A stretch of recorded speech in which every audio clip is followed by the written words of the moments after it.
Halo semuanya, selamat datang kembali di Smart Money Concept Indonesia. Kita sudah selesai belajar mengenai market structure. Nah, sebelum kita masuk ke topik berikutnya, kita mampir dulu ke pembahasan mengenai mindset dan psikologi dulu. Nah, kita berangkat dari apa saja ekspektasi yang kurang tepat mengenai metode Smart Money Concept ini. Yang pertama, mungkin beberapa dari kita menganggap bahwa metode SMC merupakan metode Holy Grail. Nah, kita semua sudah tahu di pembahasan saya yang paling pertama, tidak ada metode Holy Grail. Yang ada adalah metode yang paling sesuai untuk kita masing-masing. Nah, kemudian ada juga yang berekspektasi bahwa metode SMC ini memiliki win rate yang sangat tinggi. Nah, di sini kita akan sama-sama belajar bahwa hal ini tidak sepenuhnya benar.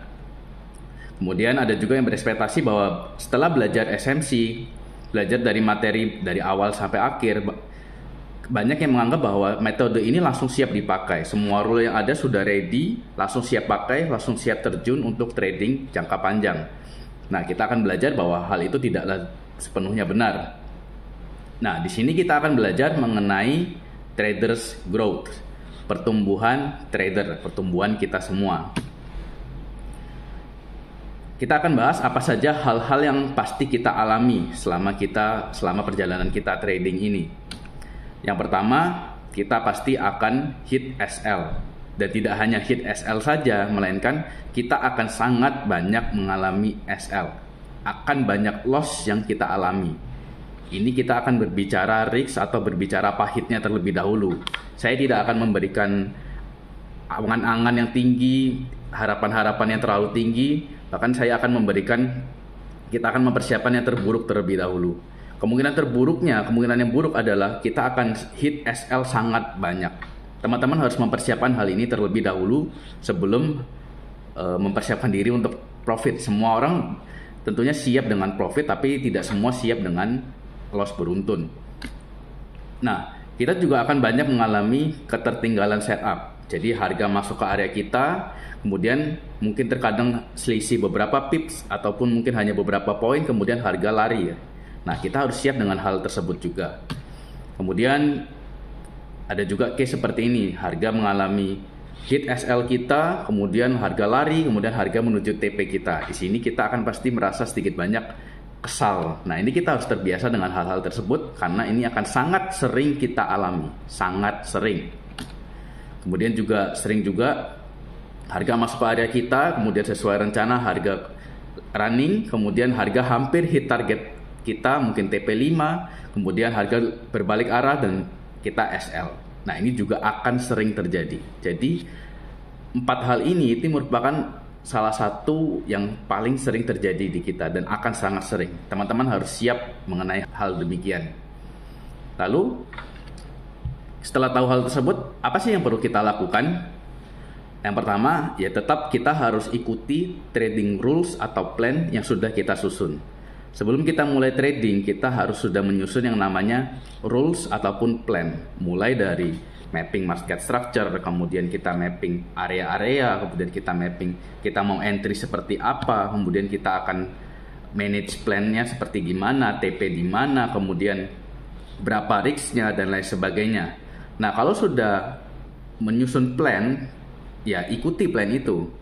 Gitu. Jangan sampai kita sudah menyusun, kita sendiri yang melanggar. Nah, kita harus bisa stick to the plan.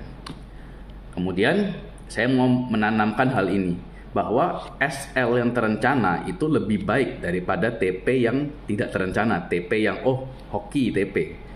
Di sini saya mau menanamkan bahwa kalau kita sudah menyusun plan, kemudian SL itu udah sangat baik. Itu melatih psikologi kita untuk jangka panjang. Dalam jangka panjang ini akan membentuk diri kita untuk lebih disiplin tiap harinya.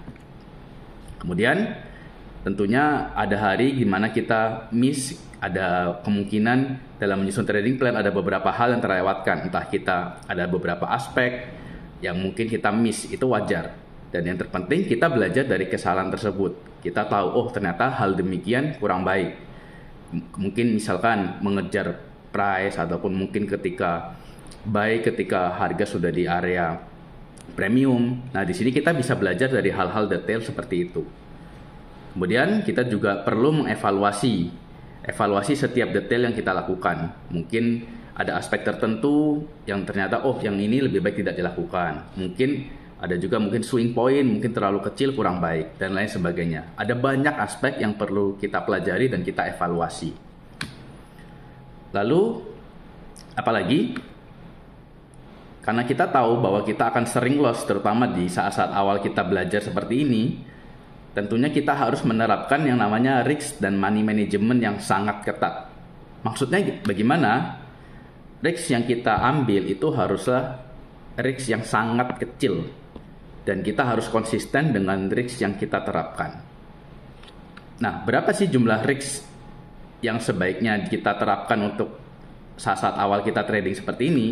Saya pribadi membatasi risk per trade itu sangat maksimal adalah 1% per trade. Itu udah sangat besar bagi saya. Saya pribadi menyarankan hanya 0,22 sampai 0,25% per trade-nya. Jadi ketika kita loss 5 kali, itu pun kita hanya kehilangan sekitar 1 sampai 1,5%. Begitu. Nah, bagaimana batasannya kita tahu bahwa resiko yang kita ambil itu terlalu besar atau cukup? Patokannya sangat sederhana. Kalau kita sering khawatir, kemudian kita sering melihat chart, kita tidak bisa lihat chart, running trade kita awasi terus setiap saat, itu berarti resiko yang kita ambil terlalu besar. Kalau kita resikonya terukur dan kecil, pasti kita akan tenang. Ya, harga kemungkinannya ya hanya hit SL ataupun TP. SL pun sudah terencana, kita misalkan meresikokan 0,25%. Ya, kalau SL kita hilang 0,25% dari balance kita atau equity kita. Hanya seperti itu. Kalau risk terlalu besar, misalkan 2%, 5%, atau bahkan 10%, otomatis psikologi kita akan terganggu. Nah, oleh karena itu penting untuk menjaga resiko kita kecil saja. Lalu saya ingin menanamkan ini, start small. Ada satu quote yang sangat saya sukai dan mungkin teman-teman sudah pernah dengar juga. Begini bunyinya.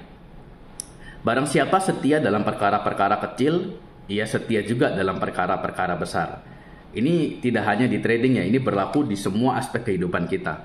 Ketika kita setia, ketika kita bisa melakukan perkara-perkara kecil, hal-hal kecil, kita excellent di dalam hal-hal kecil, maka kita juga akan bisa melakukannya ketika kita dipercayakan hal-hal besar. Ini berlaku di semua hal, di pekerjaan, di trading, di dalam relationship, maupun lain sebagainya. Nah, terlebih di dunia trading ini sangat bisa diterapkan. Kenapa? Karena ada istilah yang namanya scaling, penskalaan. Nah, contohnya begini. Ketika kita berhasil manage akun dengan balance $500, tidak margin call, justru akunnya bertumbuh ataupun setidaknya stabil. Ketika kita belajar mungkin target utama kita bukan profit ya, setidaknya kita masih survive dulu untuk awal-awal. Nah, ketika kita bisa manage $500, maka percayalah kita bisa juga manage akun $5.000 dan seterusnya. Ketika kita bisa manage $5.000, begitu kita diserahi akun $50.000, kita pun pasti akan bisa mengelolanya. Dan seterusnya 50.000, maka kita akan juga bisa manage akun $500.000. Ini cita-cita kita semua bukan? Bisa manage akun sampai dengan jutaan dolar. Saya percaya kita semua bisa, kita justru harus bisa memimpikan sejauh itu. Akan tetapi kita tetap harus mulai dari hal-hal kecil dulu. Kita harus start small. Kemudian ada yang kita akan membahas mengenai progress. Ketika kita progres, kita harus bisa menikmati waktu kita dan proses-proses semua proses yang kita alami. Kita perlu menargetkan setiap harinya, kita perlu menargetkan adanya progres dalam diri kita. Bagaimana kita bisa berprogres? Ada banyak cara ya. Melalui kita belajar, melalui kita berdiskusi di komunitas yang benar, baik juga kita mengevaluasi, bahkan ketika kita terjun pun kita trading di real account pun itu juga sebenarnya kalau kita mengikuti trading plan kita itu kita sudah berprogres. Targetkan tidak usah banyak-banyak, targetkan 1% saja setiap harinya. Ketika kita bisa memenuhi target 1% tiap harinya, percayalah ada compounding interest. Maka setelah 100 hari maka progres kita ya sudah akan jauh. Begitu kita sudah melalui progres selama mungkin kurang lebih 1 tahun. Ketika kita melihat diri kita 1 tahun ke belakang, kita akan melihat ada banyak perubahan yang terjadi dalam diri kita. Jadi cukup targetkan perubahan-perubahan kecil setiap harinya. Ini target sederhana, targetkan bahwa diri kita di hari ini itu adalah diri kita yang lebih baik dibanding diri kita di hari kemarin. Itu target yang sederhana namun sangat ampuh. Kemudian ada tips lain yang sangat penting, yaitu jangan membandingkan diri kita dengan orang lain. Yang perlu kita bandingkan hanyalah diri kita dengan diri kita di masa lalu. Jangan sesekali membandingkan diri kita dengan orang lain. Karena tiap-tiap dari kita itu mempunyai tahapan dan fase kehidupan yang sangat berbeda. Ada waktu-waktunya tersendiri untuk masing-masing orang. Jangan sesekali membandingkan. Kondisi kita berbeda, titik awal kita berbeda, kemudian lingkungan sekitar kita berbeda, dan setiap orang pun diciptakan dengan tujuannya masing-masing. Jadi kita tidak boleh membandingkan diri kita dengan orang lain. Dan kita ingin membahas mengenai cerminan karakter. Apa sih maksudnya? Di sini, cara kita trading itu berhubungan langsung dengan karakter kita. Kita bisa melihat dari cara kita trading itu, dari cara kita mungkin kita tipenya konservatif ataupun agresif, itu mencerminkan karakter kita sesungguhnya dalam dunia nyata. Ketika karakter kita di dunia nyata itu merupakan karakter yang agresif, maksudnya adalah risk taker, maka kita ketika trading kita juga relatif akan lebih sering untuk mengambil resiko lebih tinggi, lebih agresif. Begitu pula contoh lain ketika entry, ya. Kita tahu entry ada risk entry, ada confirmation entry, ada double confirmation entry, nanti kita akan belajar itu. Nah, pilihan mana yang kita ambil itu mencerminkan cerminan diri kita. Apakah kita cenderung mengambil resiko ataupun kita cenderung menunggu konfirmasi terlebih dahulu baru kita melangkah. Nah, semua karakter kita itu akan mempengaruhi trading kita. Jadi, cara kita trading itu berkorelasi langsung dengan karakter kita di dunia nyata. Nah, di sini kita juga dilatih untuk bersabar. Saya mungkin sudah pernah membahas di grup Telegram juga mengenai kesabaran ini. Mungkin beberapa dari teman-teman ada yang kurang bersabar untuk menanti materi selanjutnya, ingin melangkah ke topik-topik selanjutnya. Akan tetapi saya sudah pernah menekankan bahwa lebih baik kita bersabar. Lebih baik teman-teman melatih dari paling basic terlebih dahulu. Market structure yang ada ini dikuatkan terlebih dahulu. Kemudian dari basic yang kuat, maka untuk melangkah ke topik selanjutnya itu semua akan lebih mantap juga. Nah, di sini adalah kesabaran. Karena trading itu sepenuhnya penuh dengan kesabaran. Kita tahu ketika kita menaruh limit order, itu semua kita menunggu untuk harga kembali ke titik tersebut. Ketika harga sudah terpanggil, kita menunggu untuk harga entah terkena SL ataupun TP. Nah, itu semua penuh dengan proses menunggu. Nah, ketika teman-teman tidak sabar untuk menunggu materi saja kurang sabar, maka ya untuk trading yang mungkin teman-teman akan jalankan seumur hidup, ya akan kurang sabar juga begitu. Jadi kesabaran juga dilatih dari hal-hal terkecil seperti ini. Lalu pertumbuhan karakter. Ini adalah kesimpulan yang saya ambil sendiri bahwa proses trading yang baik itu dapat membawa kita menjadi pribadi yang lebih baik juga.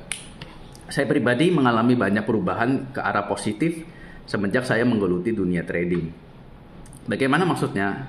Ketika di trading kita diajarkan untuk bersabar. Di trading kita diajarkan untuk menyusun rencana.